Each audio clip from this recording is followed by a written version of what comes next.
দোয়া করো তুমি, আর জ্বালাবো না। এই দুনিয়ায় বেশি দিন আমিও থাকবো না। নাম বলবো না, কারণ প্রিয় মানুষটা এখন অন্য একজনের সংসার করে। অনেক স্বপ্ন দেখাইছিল আমায়, বলছিল আমারে না পাইলে নাকি সে মইরা যাবে। আমাকে রাখতে হলে যত্ন করে রাখতে হবে। ছাড়া ছাড়া ভাব দেখলে আমি নিজেই ছেড়ে দিব। আমি জানি আমি তোমাকে পাবো না, কিন্তু ভালো এতটাই বাসি কিছুতেই ভুলতে পারছি না। আমার মনে চাঁদ ছাড়া যেমন আকাশ শূন্য, তেমনি তোমায় ছাড়া আমি শূন্য। তোমার 1000টা বিয়ে হলো আমি তোমাকে চাই, কারণ আমি তোমাকে আমার প্রথম এবং শেষ ভালোবাসা করে রাখতে চাই। আপন করে নাও তাকে, যে তোমার অতীত জেনেও পাগলের মতন ভালোবাসে তোমাকে। আমার এই প্রশ্নটা শুধুমাত্র মেয়েদের জন্য। যদি তোমার ফ্যামিলি তোমার ভালোবাসার মানুষটাকে না মেনে নেয়, তাহলে কি পারবা তোমার ভালোবাসার মানুষটার হাত ধরে পালিয়ে যেতে? আচ্ছা, বুকে হাত দিয়া বইলা জানতো এই শহরে কে কে ভালো আছেন? কষ্ট তো তখনই হয় যখন আপন মানুষগুলো পরের মতো ব্যবহার করে। এখনো রাত হয় আগের মতো, কিন্তু আমার ঘুম হয় না। ওই পাশানির মায়া অনেক ভয়ানক, আমাকে ঘুমাতে দেয় না। তোমার কাছে জানগো ভালোবাসিলাম তোমারে, বুঝলা না আমারে, যাও ছাইরা দিলাম তোমারে, থাকো তুমি তোমার মতন করে। যে ভালোবাসতে জানে সে শত খারাপ জেনেও ভালোবাসবে, কারণ শখের জিনিস ক্ষুদ্র হলেও মায়া বেশি। তোমার আমার প্রেম, কষ্ট ছাড়া কেউ নষ্ট হয় না, আর আঘাত ছাড়া কেউ বদলেও যায় না। একটা মায়া ভরা নিষ্পাপ পুরুষ নিষ্ঠুর ভাবে ঠকিয়েছে আমায়। কখনো ভাবিনি জীবনে এমন একটা সময় আসবে, কাঁদতেও হবে আবার সবার সামনে হাসি মুখে থাকতেও হবে। আপন মানুষ করলাম পর, হইলাম একটা স্বার্থপর। ছাইরা দিলি আমার হাত, যা এবার তুই সুখে থাক।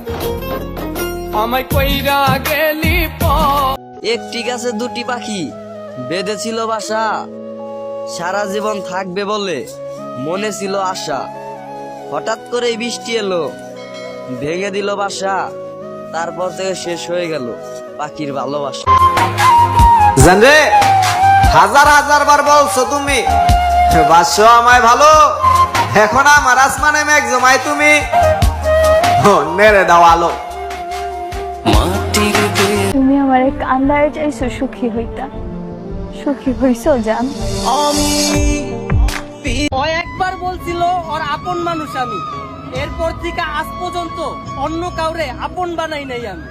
তুই যদি চিনতি কারো মন ভাঙা দিয়া মোনাজাতে আবার পারফেক্ট কাউরে চাইলা, বিষয়টা ঠিক এমন হইল না।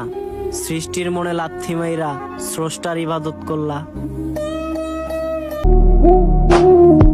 আচ্ছা, সবাই ছেড়ে যাওয়ার আগে এটা কেন বলে যে ভালো থেকো? বলে দিলেই তো পারো এবার তুমি মরতে পারো। তুমি নিশ্চিত থাকো আমার জান, তোমার ভালোবাসার মানুষটা এত সস্তা না যে অন্য কারো হয়ে যাবে।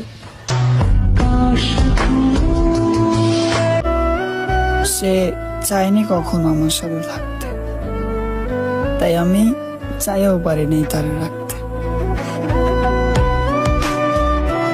হাসতে ভুলা যাই সব কথা, তার মানে এই জানা যে আমার কষ্ট লাগে না। তুই যদি চিনতি মানুষের কিছু কিছু কথা এমন ভাবে বুকে লাগে যা বলে বোঝানো যায় না। আমিও মানুষ, কষ্ট আমারও হয়।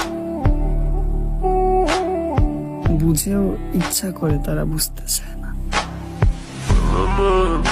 যখন দিয়েছি আমি আমার কথা রাখবো, পরিবার না মানলেও আমি তোমার পাশে থাকবো। এত কষ্ট দিস না রে জীবন, আমার পাশে থাকার মতো কেউ নেই। পাথরের থেকেও শক্ত তোমার মন, যদি জানতাম তাহলে কখনোই করতাম না আপন। তুই যে আমার কলিজা, তুই যে অবশেষে আমিও জানতে পারলাম আমার প্রিয় মানুষটা অন্য কারো হয়ে গেছে। আর আমি এমন একটা মানুষ বেঈমানদের পাশে রেখেও চিনতে পারি নাই। আমার এই কলিজাটা দিয়ে যারে ভালোবাসবা না ভাই, সেই দেখবা তোমার এই কলিজার ভিতরেই আঘাত কইরা যাইব। গভীর রাতে বিছানায় ছটপট করার প্রবাসী ছেলেটাই জানে ঘুম না আসার কারণ কতটা ভয়ঙ্কর। তুমি তার হাসি মুখ দেখে সুখী ভাবো, আসলে দুঃখ বোঝার ক্ষমতা তোমার নেই। আমার নিজের প্রতি এতটা বিশ্বাস আছে, মানুষ আমাকে ছাড়তে পারবে ঠিকই, কিন্তু ভুলতে পারবে না। অল্প বয়সে ঘর ছাড়ছি, সাইরা দিছি বাড়ি, হাই মুর্শেদ। আর এইসব কিছুর কারণ ছিল এক চলনা মই নারী।